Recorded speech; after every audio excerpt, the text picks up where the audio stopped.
இன்றைக்கும் இந்தி திணிப்பு இருக்குது என்று சொன்னால் இன்னும் இருந்து கொண்டு தான் இருக்கின்றது. நமக்கு வைக்கக்கூடிய பேர்லாம் பார்த்தீங்கன்னா வாயிலே நுழைக்காத பேரை தான் மக்கள் திட்டத்துக்கான அந்த பெயரை ஒன்றிய அரசு இன்னைக்கும் வச்சுக்கிட்டு இருக்காங்க. ஏன் இங்கே இவ்வளோ பத்திரிகைக்காரங்க வந்திருக்காங்களே, பிரஸ் சேவா போர்ட்டல் அப்படின்னு ஒன்று இருக்குது. அந்த பிரஸ் சேவா போர்ட்டல் இன்றைக்கி நீங்கள் ஒரு பத்திரிகையை ஆரம்பிக்க வேண்டும் என்று சொன்னால் அதில் இந்தியில் நீங்கள் ஃபில் பண்ணணும், ஆங்கிலத்தில் நீங்கள் ஃபில் பண்ணணும், அது கூட பரவாயில்ல. இந்தியில் நீங்கள் ஃபில் அறம் அப்படிங்கிற ஒரு பெயரில் நீங்கள் ஒரு பத்திரிகையை ஆரம்பிக்க வேண்டும் என்று சொன்னால் அறத்திற்கு தகுந்தாற்போல் ஒரு மொழிபெயர்ப்பை நீங்கள் உருவாக்க வேண்டும் என்று சொன்னால் தமிழை காட்டிலும் அதற்கு மொழிபெயர்க்கக்கூடிய வேறு எந்த மொழியும் அதுக்கான அர்த்தம் இல்லை என்று சொல்லுகின்ற அளவுக்கு நமக்கான தனித்திறமையை நாம் பெற்றிருக்கின்றோம். ஆக அறம் என்கின்ற பெயரில் நீங்கள் ஒரு பத்திரிகை ஆரம்பிங்க அப்படி ஆரம்பிச்சிட முடியாது. ஏன்னா அதுக்கான மொழிபெயர்ப்பே சரியான மொழிபெயர்ப்பே இந்தியில் கிடையாது.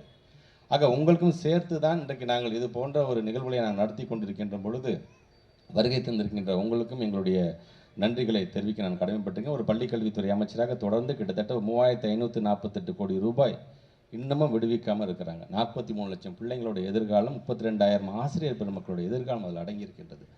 சொல்கிறது என்ன, இதில் கையெழுத்து போடுங்க, இந்த பக்கம் கையெழுத்து போட்டிங்கன்னா அந்த பக்கம் உனக்கு பணத்தை தரேன். என்ன அந்த பக்கம் கையெழுத்து போடணும்? மும்மொழி கொள்கை